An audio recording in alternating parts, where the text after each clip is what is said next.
Welcome to the show. We have a really great show today. Okay, that's not exactly true. We were going to have a really great show today because I was going to cut out this really kind of wicked looking apocalypse chopper deal.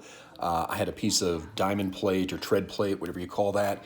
And anyway, I had these really big plans for it, and I still do, but it'll probably have to be in the next video because I ran into a little problem. I wanted to cut this out with my grinder, and last time I used the grinder, I left the bead brush on there, and it turned out that this particular, I'll call it a cheap bead brush, pretty much fused and became one piece with my grinder. So in the process of trying to get it off, I stripped some kind of internal gear that's like inside the head or the spindle or whatever of this thing. And, well, I'll just let you see how this unfolds. I will say, for those who may not be regular subscribers, this is not going to be my typical kind of video, and you may want to go check out some of my others. I do a lot of knife making and DIY projects and a little bit of blacksmithing and stuff. But this particular video is going to be more just me being a bonehead and trying to get out of it. But for those of you who are familiar with the channel, that will probably come as no surprise to you. So with that, we'll just go ahead and pick up with what I'm doing here in the shop. I will apologize in advance for the poor quality of the audio. I promise in the next video, we'll have things back up to our ordinary standards. Enjoy. So I tried everything I could to remove it. I did not have the right size wrench to fit in there. So I used this little guy, which actually worked really, really well. In fact, it worked a little too well. Because this little button that you push on the top of the grinder there, that little button that you're supposed to push to lock the mechanism so you can unscrew, change out your discs or change out your brushes. Yeah, that didn't work so well. Something inside of there stripped. So I have two options basically at this point. Oh, I also tried to get a little pipe wrench on there. See if I could hold this piece in place. Well, yeah, it doesn't, nothing fits. So basically there is no way now to immobilize the head or the spindle or whatever it's called in there while I remove the brush. Well, I solved the problem. First let me say, do not try this at home. I don't know if this is recommended. It seems like a very poor use of my lackluster welding skills. I might actually be able to salvage this grinder. I have definitely voided the warranty, and I think more than likely this thing is probably going to wind up going into the garbage. But it has been a great grinder. It has served me well for 2 years, maybe, until this guy broke it. So here's how you get the bead brush that's stuck on your grinder. Here's how you get it off.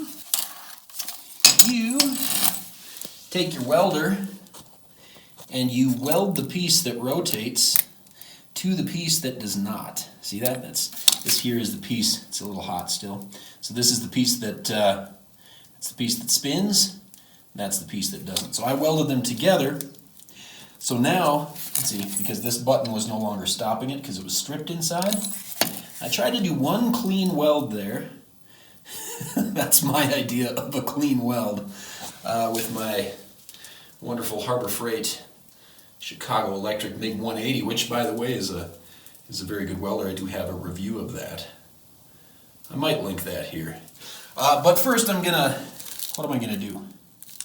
Well, I'm gonna show you how to get that bead brush off of there, unless I have superhuman strength and I just break right through my weld. So here we are. By the way, this, boys and girls, this is why you should never, ever use the right tool for the job. You should always try to just rig something up that wasn't built for it, because that way you can have fun breaking expensive equipment. See? All right, so we're gonna give this a shot. Oh man, look at my superhuman strength. Look at that. So apparently that material there is not, that's not very strong type of material. I would guess that's a, heck, it might even be aluminum in there. Yeah, iron doesn't weld so good to aluminum. No, I don't know if it's aluminum or what it is, but at any rate, I don't even think this is going to work. So at this point, well, I guess I've kind of made a new, by the way, this is unplugged, don't worry. But I've kind of made a new, this is a new brush, new style of brush here I just invented. See, it's now a manual brush. Anyway, my apologies.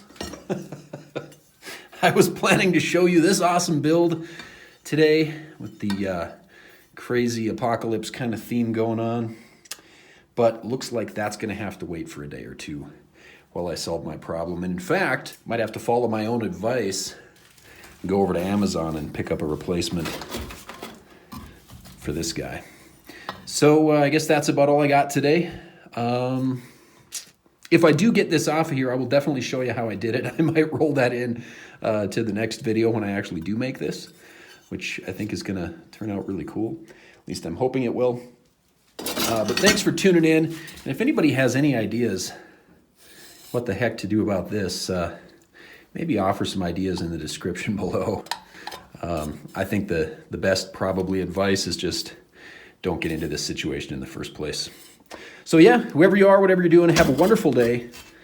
I might throw in a little Amazon affiliate link in the description below if anybody wants to go and check out some grinders or something. Yeah, I might as well, since they're on my mind anyway.